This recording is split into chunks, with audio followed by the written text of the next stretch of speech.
Assalamu alaikum students. In this video I am going to tell you what are changes in supply.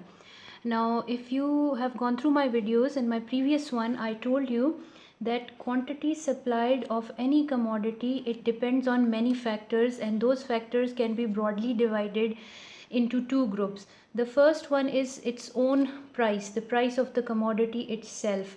Then it can be a state of technology, which can be responsible for its level of supply. Then we have supply of various inputs. We can have factors of nature, which can define the quantity supplied in the market. Then there can be taxes and subsidies, decided by the government, which determine the supply of any commodity, and many other factors are also responsible.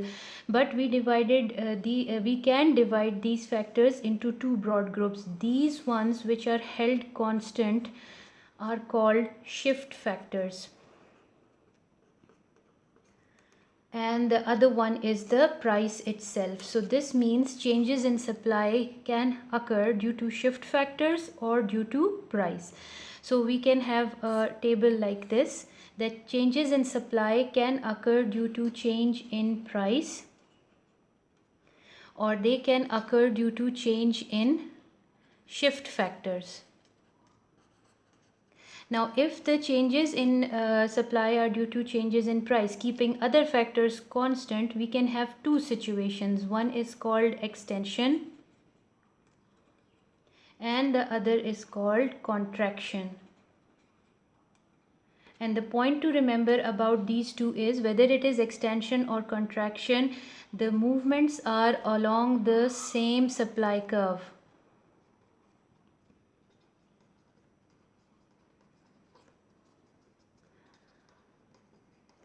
Supply curve.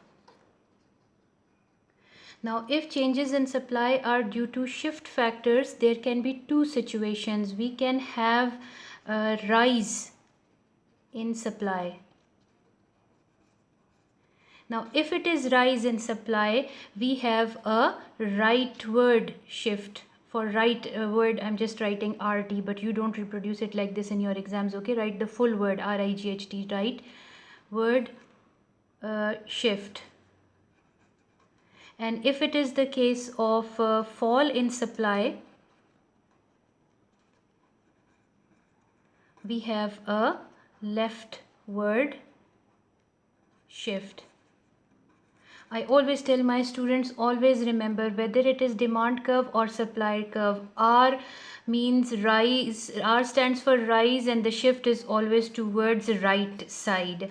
And if it's a fall of demand or fall in supply, it carries an L in it, so it is always towards left side. If you remember this point, you will never go wrong in in a topic which we will do later, which is called changes in market situations. If you just remember this point, your life will become very easy. R for right and L for left, okay? Rise, say rightward shift, or fall, say leftward shift. Just remember that. Now we will first explain the extension and contraction. Now let's suppose we have this supply schedule in which we are keeping other factors constant, and we are only considering price of that commodity. When price is lower at 600 units of this commodity were supplied in the market, but when the price the price rose, there was potential profit, so more quantity was supplied, so the supply rose to 150. So you can see that, keeping other factors constant, a rise in price has caused a rise in quantity supplied. This is called extension. Okay, rise in price leads to rise in quantity supplied. This is extension. If you look at the same table in the opposite direction, let's say first the price was 8 and then it fell to 6. So if the price was 8, higher quantity was supplied, but when the price dropped to 6, it was it seemed appropriate to supply less, so lesser units were supplied. So fall in price led to fall in quantity supplied. So in this direction, in this table, we have our contraction. I can write it here. Now some students try to remember this thing with the direction of the arrows. You know, if I write 8 here and 6 here, my arrows are going to change their directions, and my extension and contraction is going to change their positions as well. Okay, it's not whether you can never say that it's confirmed that an upward arrow will show contraction. If I am writing 8 here and 6 here, then my upward arrow is probably showing extension. So be careful with that. Okay, now if I can show this extension and contraction in this diagram also. Let's first draw our supply curve. When price was rupees 6, our supply was 100, so we get this point. On price 8, supply was 150. I get this point. Joining these 2 points together, I have my supply curve SS dash. Now look at this. When price rises from 6 to 8, quantity supplied increases from 100 to 150. So there is a movement in this direction which is called extension. Right? Looking at in the opposite direction, when price is 8 and it falls to 6, what is the situation? The situation was initially 150, now it drops to 100. So there is a movement from this point to this one. In this direction, we have contraction in supply. So you see the point where I said that whether it is extension or contraction, the supply curve has not changed its position, and the movement is along the same supply curve, either in this direction or in this. Now let's move to the other one, that is changes in supply due to changes in shift factors. Okay, let me see. Yes, the paper is clear. Now I have written a table here to show you this situation. Suppose we had price of shirt here. Okay, let's say initially its price was low in the market, rupees 200 shirt. Okay, and the original quantity supplied per week of this shirt was rupees 40, but when the price rose to 300, more shirts were supplied, so the supply became 100. Further rise in price led to further increase in quantity supplied. Further again rise in price led to further increase in supply. Let me draw this initial situation first.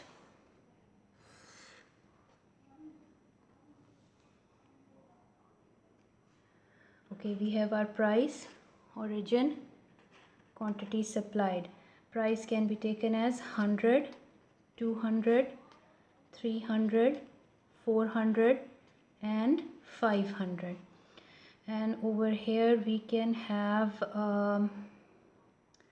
40, 80, 120, 160 and 200, the gap of 40.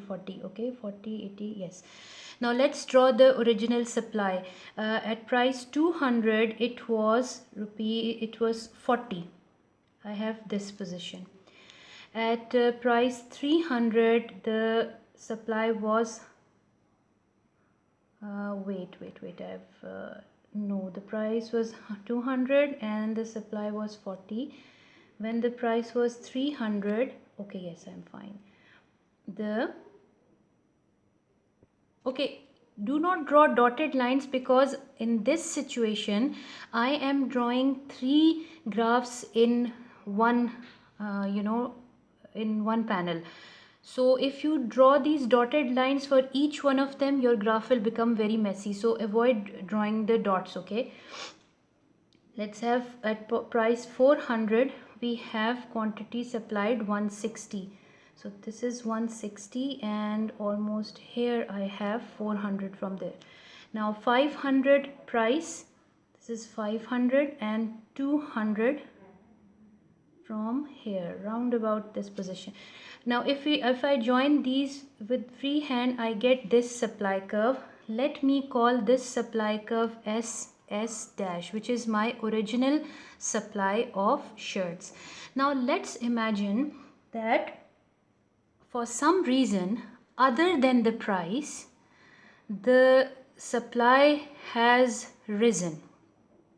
Okay, maybe the producer of the shirts are using better technology and they can produce more now with improved machines. Let's say their supply rises from 40, it becomes 100. From 100 it becomes, let's say, 120 or 140, 130, you can write any. From 160 it becomes 180, and from 200 it becomes 210.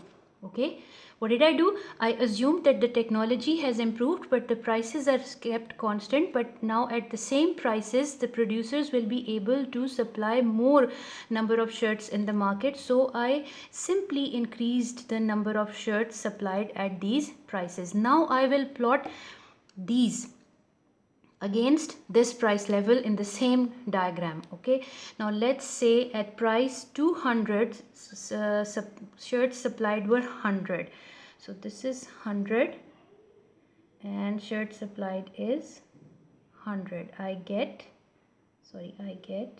200 and 100. Yes, I get this point. Now at price 300 I get 140. This is 300 and in the middle of it I will have 140. So somewhere here. Now at price 400 rupees my supply is 180. This is 400 and this is 180. So somewhere here. Now at rupees 500 the supply is 210. 210 lies somewhere here and 500 lies somewhere here. Now if I join these points together, I should have had another colored marker, but it's okay. I will draw it a bit thicker so that it differentiates. Let's call it S1, S1 dash. Now in this case you can see when the supply has risen due to change in state of technology, our original supply curve has shifted towards right side. Remember I told you rise means rightward movement. So our supply curve has totally changed its position. It has shifted to this side.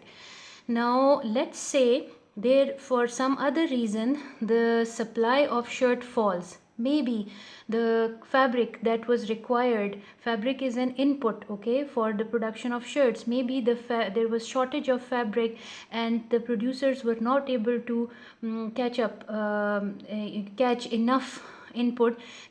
Definitely is called fall in supply. So this was our original supply and our supply fell from this level. So looking at this table we will now write figures smaller than this. Let's say it was rupees 40 originally, it dropped to it was 40 units originally, or 40 shirts per week. Now it is 20 shirts per week. From 100 it dropped to 80. From 160 it dropped to 140. From 200 it dropped to 180. Now I am going to draw this number of quantities supplied against this price. Remember, we are keeping the price constant. We are considering different factors causing rise and fall. So shortage of input caused a fall in supply. So I'm going to plot now this one. At rupees 200 the quantity supplied was 20. So I get a point somewhere here. At rupees 300 it was 80. I get this point here. On rupees 400 now 140 shirts per week were supplied. So I have 400 here and 140 lies somewhere here. So I have this one. Now at 500 price the supply fell to 180. So This is the point. Now if I join these points together, I get a curve which has shifted towards left side, okay, which showing fall in price. We can call it S2 dash. So you can clearly see that when supply falls due to any other factor than price, the movement is towards the left side, okay, and never say upwards, because upwards, you see, it seems that the curve is moving up, but actually it is moving backwards, showing a shrinkage in supply. And over here, when it is rising, actually students sometimes say it is falling, because the curve lies at the lower level, but if you see it is moving ahead, showing rise in supply. So it's very appropriate not to use up and down, always use the word right and left. And this was it. This is how we explain rise and fall in supply. In your books you have a topic which says determinants of supply. Determinants of supply, I have given you one example of a determinant of supply is factor prices. Just over here I gave you an example of a change in the quantity of input, okay, but factor prices can also change. Let's say cotton fabric used in a production of a shirt, its price rises. Definitely there is going to be some temporarily shortage of shirts produced with the help of that cloth, because whenever price rises, some kind of shortage appears. So factor prices can also affect the quantity supplied. Now factors of the prices of factors of production can also affect the price, the quantity supplied. Now what are factors of production? That are land, labor, capital, organization. If wages change for labor, if profit level changes for organizer, if what do we have? I'm missing something here. For land we have rent, for labor we have wages, for capital we have interest, and for organization we have profit. So this, the changes in these factors, these are called factor prices. These are factors of production and these are called factor prices. So factor prices can also affect quantity supplied. If rent increases, your supply can definitely fall. In that case, your supply curve is going to shift to this direction. If labor press for higher wages, your supply is going to fall. If a level of interest which is being paid on the use of a capital, it's going to fall. If all these factors can factor prices can affect quantity supplied in the market. Another factor that can be responsible for changes in supply, it can be technique of production. Technique of production, I have actually given you an example over here. If technique of production improves, better machinery is used, the supply is always going to rise. If somehow there is the technique used is old, or for some reason it is worn out, and the supply is going to fall down towards left. Another factor that can determine supply is the means of transport. Now this one is easy. Better transportation facilities are always going to cause your supply to rise, and poor roads, poor means of transport, poor bridges, poor railway situations, poor seaports are going to always make your supply going to fall. Another reason that can cause your supply change can be climatic conditions. Climatic conditions are the ones that I called features of nature.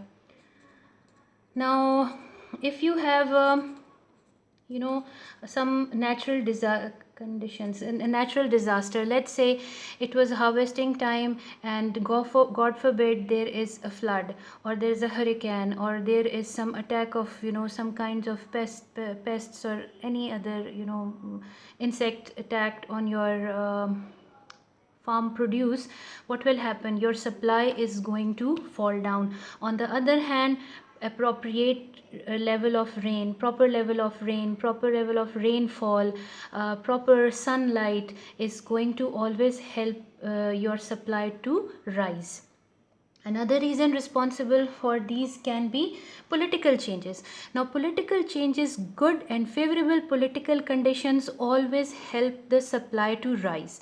Whereas if there is some kind of political disturbance going on in the country, either within the country or with some other country, the supply is going to fall. Okay. Then we have taxation policy. Now remember, I told you one of the shift factors is taxes or subsidies. If taxes are levied on some commodity, let's say on imports, the supply of that imports is definitely going to fall, because now it will become costly for the importers. Okay, so they will import little amounts, so supply will fall. On the other hand, if the taxes on imports are reduced, they will import more and more, and the supply will rise. Similar is the case with taxes. Another reason responsible can be goals of the firm. If a firm expects higher profits in the future, what are they going to do? They will take risk and produce goods on a larger scale, resulting in a larger supply of the commodity. If their state of mind is such that they are expecting that selling in future they are going to gain more profit, they are definitely going to produce more, and supply is going to rise. If this means that the supply is actually related with their expectations. Okay, so if they are expecting that they are not going to rear enough profits, they are going to restrict their supply, and supply is going to fall. And that's about it. With this, we come to the end of this topic. See you in the next video. Thank you.